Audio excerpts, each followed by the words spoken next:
Welcome back to the channel, guys. I'm Sheldon, and this is Behind the Enthusiast.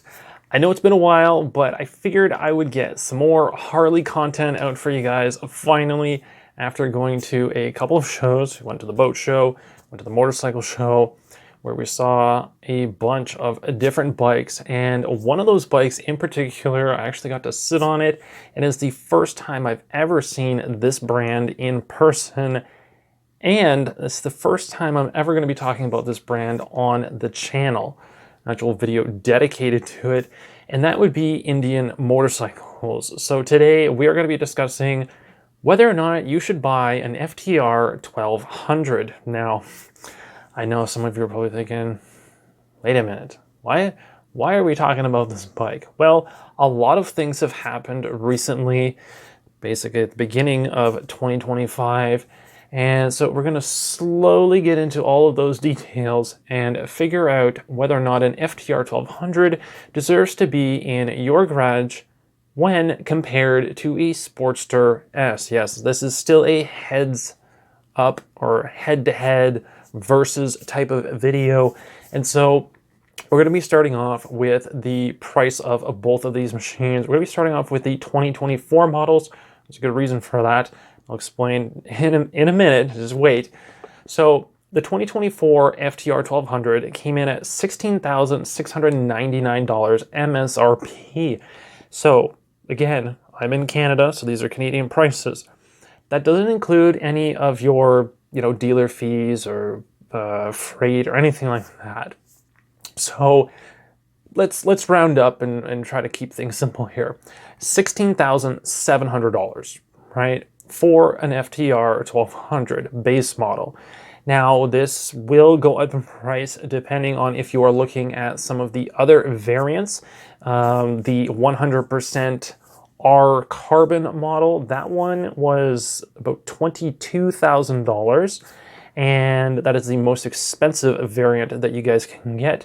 And there's also a few others, which I will show you now on the screen. And one of those is actually the RSD Super Hooligan, Roland Sands design. That one actually, surprisingly, is not as expensive as the 100% one. I was a little bit surprised by that. The 100% one, I couldn't get my hands on it. They sold out right away. However, I was able to get a quote on one of the base model ones, and I'll save that for the very end, for any of you who are interested in what I got quoted. But keep in mind, $16,000, right? $16,700. Sportster S 2024 model, $19,999. So basically $20,000. $3,300 more than the FTR. So if we're comparing the 2024 models, price-wise, the FTR absolutely destroys the Sportster S. Now, I know a lot of you are probably thinking, well, what about 2025? Well, that is where we get to one of those juicy details that came out early in this year. Indian has decided to discontinue their model. So the FTR 1200 no longer is available in 2025, which means the Sportster S has literally zero competition. However, they reduced the price, so now we're looking at $18,700. I'm going to round up that $1, so a difference of $2,000. However, $2,000 is still a decent amount of money. Now, keep this in mind for the very end thing that I'm going to mention to you guys when I talk about the price that I was quoted.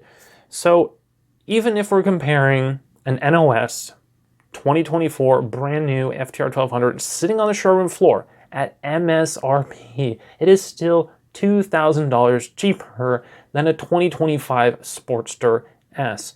Now, granted, the Sportster S did have a few changes this year. Haven't made a video yet about this, but there were some aesthetics that were changed on the bike, and they also made some changes to the suspension. And there might be a few other details that I'm forgetting at the moment. But again, I will make a video about that, try to include all of those differences. But when we're looking at more or less just the basics of these two bikes, price-wise, the FTR wins. at least by $2,000. And if we're going by proper 2024 model year, $3,300 less. So Indian is less.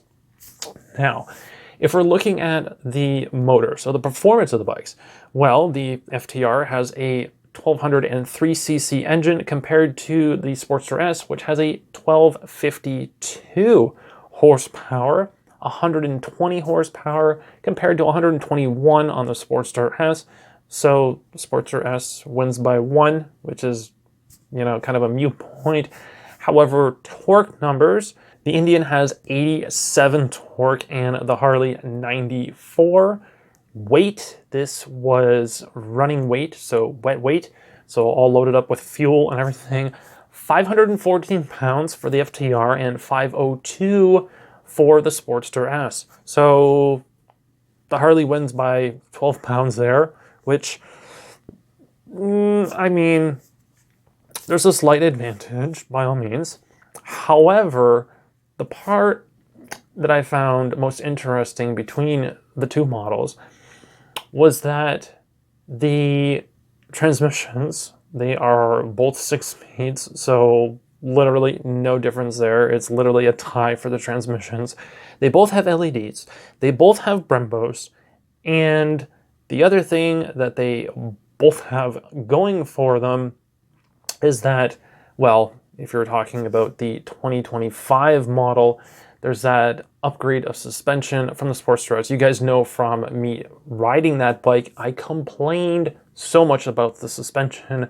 However, supposedly they got that sorted out. So they both have pretty good suspension. However, the FTR says, on the website anyway, fully adjustable suspension. So maybe it is still slightly edging out the Sportster S. And the other thing to mention about the motors is they are both liquid cooled, so again, no difference there. The 2022 model of the FTR, they introduced 17-inch wheels. So originally, when it was debuted in 2019, it started off with a 19 front and an 18 rear, which was very much a flat track bike, and that was based off the FTR 750. And so when you think about the wheels or the setup, whether it's mids on the FTR or the forwards on the Sportster S, I think handling wise, I'm going to call it a tie as well, just based on my experience of riding the Sportster S. However, we need to figure out what would be the deciding factor in terms of comfort or ergonomics or even practicality, really, for the utility of the bike. So fuel capacity, 12.9 liters on the FTR and only 11.7 on the Sportster S. So the FTR is definitely beating out the Sportster S on this one for fuel capacity. So for me, I'm going to say the FTR takes it on that one. So overall, the FTR is looking a little bit better. However, where it loses is those ride modes. It doesn't have that. It does have a pretty standard display on it. But again, it still has LEDs. It still has Brembos. It's definitely a performance standard / naked bike compared to the Sportster S, which is a power cruiser, more or less. However, you guys know that I've ridden the Sportster S, so if I'm basing it off of what I've ridden, I am going to be a little bit more harsh on the Sportster S just because it is a fun bike. It is absolutely crazy, performs really well, but I just wasn't comfortable on the bike. The suspension was horrible. However, when we get into ergonomics, it didn't feel too bad. The mids, because the bike is so small, they were kind of like an in-between mid-forward, and you could actually stand up with those controls on it, but you could also put mids on it. Now, with the Indian, all I did was sit on the bike at the show, and I found that the bars could come back a little bit. However, I would say that neither bike really wins in that department because the Sportster S, you are hunched over. So If we're talking about bars, for me personally, I would say it's more or less a tie. However, when it comes to the seat, this is where I'm a little bit torn. The FTR did not feel comfortable at all. The very back support just seemed like it was at a really bad angle. So that really deterred me from wanting the bike. Mind you, the Sportster S was probably about the same. Yeah, probably about the same. Simply because the seat was so small, and if you didn't hold on, you literally slid off the back. However, the FTR, I don't think I would have that problem. And furthermore, the seat, well, there's actually a passenger portion, so I don't have to buy any extras to put a passenger on the FTR, whereas the Sportster S, I would definitely have to do that. Plus, you have to put a backrest on there because the seat is so small. That whole tail section, that was one of my complaints about the model as well. So again, the FTR is really pulling out the pros versus the cons for this head-to-head battle. And ultimately, at the end of the day, if you're comparing, what I would say is a good thing about the model or a bad thing about the model, the Sportster S is basically winning in terms of technology, and that's more or less why you're paying more for the bike. However, in terms of, fun factor, I think the Sportster S still has it, but at the same time, if you guys want to include something like, I don't know, the sound of the exhaust, well, now the FTR definitely gets my vote for that one.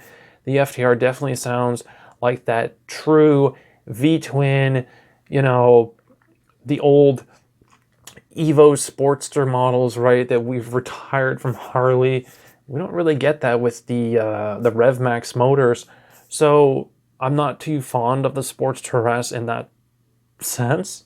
And I know you guys are probably thinking like, wow, the Harley guys are really picking apart the bike that is in his showroom. Well, yes, I am. However, I'm not entirely convinced that the FTR would be right for me. However, maybe you guys, after watching this video, might think the bike is right for you. So right now in the comments section down below, let me know which one you guys would choose and why. So do that right now. Now, here is the final detail, and this might be the deciding factor as to whether or not you guys would go with the FTR or a Sportster S. Now, here's the thing. Depending on which dealership you go to, because Indian has decided to discontinue the FTRs, they are discounting the bikes quite heavily to the point where you can actually get a bike all in, all expenses, yes, taxes, everything, for less than the MSRP, which again, $16,700. So for less than that, all in, you can buy a NOS 2024 FTR 1200 base model. This isn't one of the carbon options. This isn't the sport variant. None of those. Those will cost you a little bit more money. However, you can definitely get one for a great price. I can't tell you guys specifically what I was quoted. That's just not really fair to the dealership in case that was just for me. So I won't tell you guys what I got in my email. However, I was probably that close to buying the bike until I started, calculating insurance and payments. And then I thought, oh yeah, I totally forgot. I have a 2022 brand new NOS Pan America Special in the garage waiting for me with a mere 600 kilometers on it due to my injury. And yes, I will hopefully give you guys an update on my hand. It's not quite there yet, but it's progressing pretty well. So unfortunately, I had to pass on the opportunity, the amazing opportunity. It is a stupid price that they quoted me. And had I not just bought a new bike, had I, not have to worry about, financing or anything like that, and maybe if I wasn't injured, I would probably be buying an FTR 1200 right now.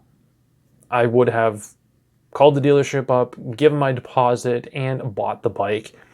The color definitely wasn't what I wanted. However, I didn't want to spend the extra money for a bike that I can just simply wrap or just, grit and bear it and ride it as is. So again, at the end of the day, I have the riding experience from the Sportster S, and I have a quick moment of being able to sit on an FTR 1200 to kind of compare them a little bit at least.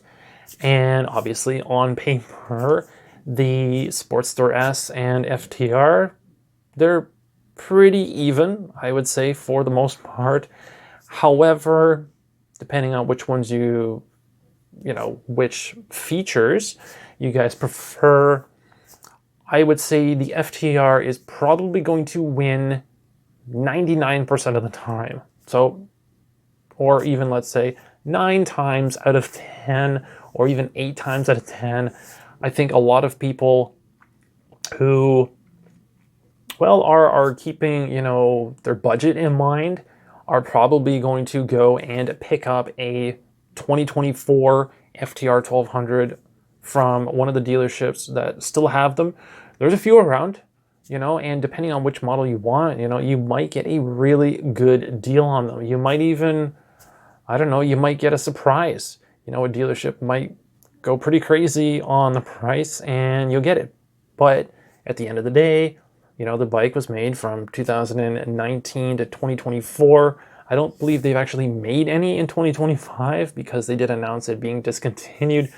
So still a 5-year run, but in terms of, parts and support and everything else, they do have some great options to make the bike more comfortable. So my seat issue would easily be resolved. However, on the Sportster S, no, it wouldn't be. So fun factor and everything else, all of those things in consideration, had some things not being the way they are at the moment, like I've already mentioned with me having the Pan Am and my injury. My vote at the end of this video would be yes to the FTR 1200. So should you buy an FTR 1200? Absolutely. Unless you guys can think of some sort of really good reason not to buy it. And considering the price of these things and them being so comparable to performance on a Sportster S, I don't know. I think it's a no-brainer, and I just wanted to make this video for you guys to basically talk about the differences between the bikes and basically point out one of the best deals you are ever going to get on, well, as far as I'm aware of, a really fun bike, really cool bike. So if you guys are able to pick one of these FTR 1200s up, do it. Let me know if you are thinking about getting one, already own one maybe. Let me know what you guys think, and let me know if my list was fair or maybe unfair, and just have a little bit of a discussion down below. I look forward to reading your guys' comments. So if you guys like this video, make sure to smash that like button so I know that it's working. And of course, if you haven't done so already, be sure to subscribe so you guys don't miss out on future content on the channel. And I'll catch you guys in the next one. Thanks for watching.